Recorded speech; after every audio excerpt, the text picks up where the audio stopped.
नमस्कार, आप देख रहे हैं हमारा समाचार में आपके साथ मनीष गोदारा। देखिए, इस वक्त मौजूद हम विधायक आवास से राजधानी में, जहां पर कल एक घटनाक्रम हुआ था। रेवंत राम डांगा खींवसर से एमएलए हैं और लगातार चर्चाओं में बने रहते हैं, किसी न किसी मुद्दे को लेकर चर्चाओं में आई जाते हैं। कल विधायक आवास में एक घटना होती है। एनएसयूआई के प्रदेश सचिव अमित सारण के साथ में रेवंत राम डांगा के कुछ कार्यकर्ता थे जिन्होंने मारपीट की। अमित सारण हमारे साथ हैं, उनसे ही जानते हैं कि किस प्रकार ये पूरा घटनाक्रम हुआ, क्या पहले से कोई साजिश थी। जी नमस्कार सर। कल मैं हाल ही में जिस दिन विधानसभा का बजट का अंतिम दिन था, मैं विधानसभा में था। किसी मीडिया बंधु को मैंने जो 40% के इनके घोटाले की बात कही, तो बात विधायक साहब को पची नहीं और उन्होंने कहा कि तूने हमारे खिलाफ ऐसी बात कैसे बोली। तो मैंने कहा, मैं प्रदेश का महासचिव हूँ और मैं एक देश के अंदर लोकतांत्रिक देश में रहता हूँ, मेरे पास अधिकार है।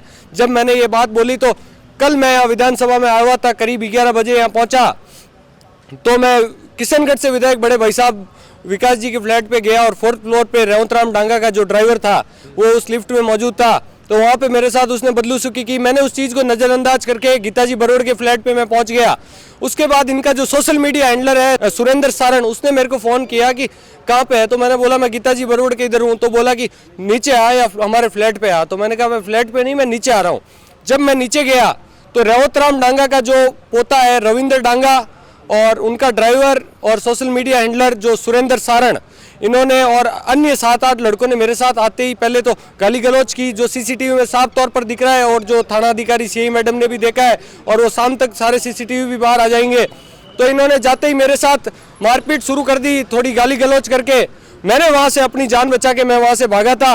और उसके बाद ये जो मैं एक ही बात कहना चाहता हूँ कि ये जो राजस्थान के अंदर जिस जगह पे अभी हम खड़े हैं, ये राजस्थान की सबसे सुरक्षित जगह मानी जाती है। यहाँ पे पुलिस प्रशासन से लेके बड़े विधायक यहाँ पर रहते हैं और जो अभी तो हाल ही में विधानसभा चल रही है जिसमें मुख्यमंत्री जी भी कल मौजूद थे, उनकी मौजूदगी के अंदर क्या खींवसर के विधायक रेवंत राम डांगा का परिवार इस प्रकार गुंडागर्जी कर रहा है, और वो भी प्रदेश महासचिव। हम तो छात्र नेता है, युवाओं को और हर आदमी को हम न्याय दिलाने के लिए अग्रिम पंक्ति में खड़े रहते हैं। अगर हम भी सुरक्षित नहीं है तो आम जनता का तो गांव गरीब में आप हालात देखो, उनके साथ किस प्रकार से हरकतें कर रहे होंगे। मैं तो एक ही सरकार से निवेदन कर रहा हूँ कि अभी तक अपराधी जो जिन्होंने मेरे साथ मारपीट की वो खुले घूम रहे हैं, इनके ऊपर कार्रवाई करे।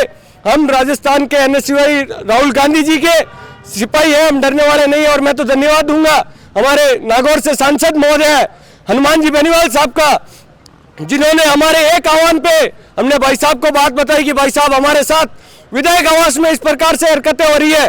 तो भाई साहब ने मुद्दा उठाया, कमिश्नर साहब से बात की और अशोक गहलोत जी, डोटासरा जी, सब ने हमारी मजबूत बात रखी है। और हमारे कांग्रेस के कई बड़े नेताओं ने ट्वीट करके सरकार को जानकारी दी है। विधानसभा का बजट चल रहा है, सत्र चल रहा है। मैं कह रहा हूं कि जिस प्रकार से भ्रष्ट एमएलए रेवंत राम डांगा, जो कभी तो फसल बीमे में घोटाले करते हैं, कभी 40% में घोटाले करते हैं कमीशन खोरी में, और अब बात यहाँ पे आ गई कि यहाँ पे एक विपक्षी इनको एनएसयूआई प्रदेश महासचिव ने इनके खिलाफ बोल दिया, वो बात नहीं पसी, इन्होंने विधायक आवास में मारपीट कर दी।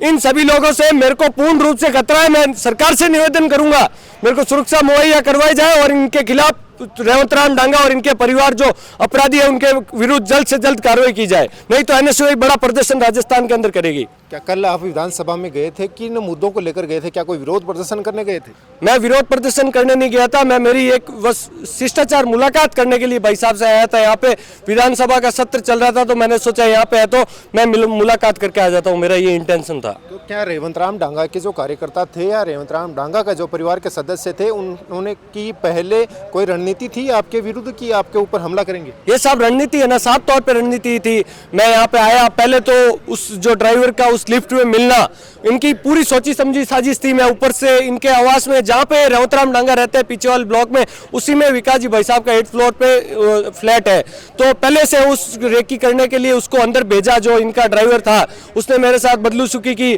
फिर इन्होंने विधायक जो गीता बरोड़ जी के वहाँ बैठा था तो वहाँ पे इन्होंने फोन किया, बुलाया और यहाँ तुरंत प्रभाव से पीछे 5-7 मिनट में इन्होंने मारपीट भी कर दी। पहले कोई कहासुनी हुई थी इनको इस मामले को लेकर? नहीं, मेरी इनसे पहले कोई बात नहीं हुई थी।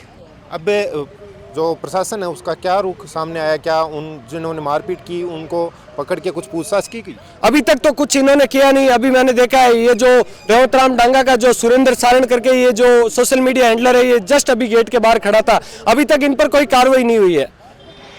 अब आगे कुछ उस घटना के बाद में आपको कोई फ़ोन कॉल या कुछ और घटना सामने आई है, कोई धमकी वमकी? इस प्रकार की कोई घटना मेरे सामने नहीं आई है। जिस टाइम मैं यहाँ पे सुबह था तो उनके एक जो भाई है रेवंत जी के भतीजे, उन्होंने कहा कि इस बात को यहाँ खत्म कर दे। मैंने कहा अब ये बात खत्म नहीं होगी, आप तो कल कुछ और कर देंगे। हम तो लड़ाके हैं, तेजाजी महाराज के वंशज है, मौत से हमें डर नहीं लगता है। आप में अगर हिम्मत है तो आप जो हो आपसे कर लेना, लेकिन हम जो न्याय की अगर बात आएगी वहां पे हम डट के खड़े रहेंगे। अगर तेजाजी महाराज को अपने प्राण देने पड़े थे, सत्यवादी वीर तेजाजी महाराज के चरणों पे चलने वाले लोग हैं, और अगर हमें भी अपने प्राण देने पड़े ऐसे मामलों में, लेकिन इन कमीशन खोरी, रिश्वतखोरी और ये भ्रष्टाचारी और इनकी गुंडागर्दी हम नहीं चलने देंगे। पूरा एनएसयूआई परिवार। कल की घटना के बाद रेवंत राम डांगा से कोई बातचीत हुई? नहीं, कोई बात नहीं हुई रेवंत राम डांगा से।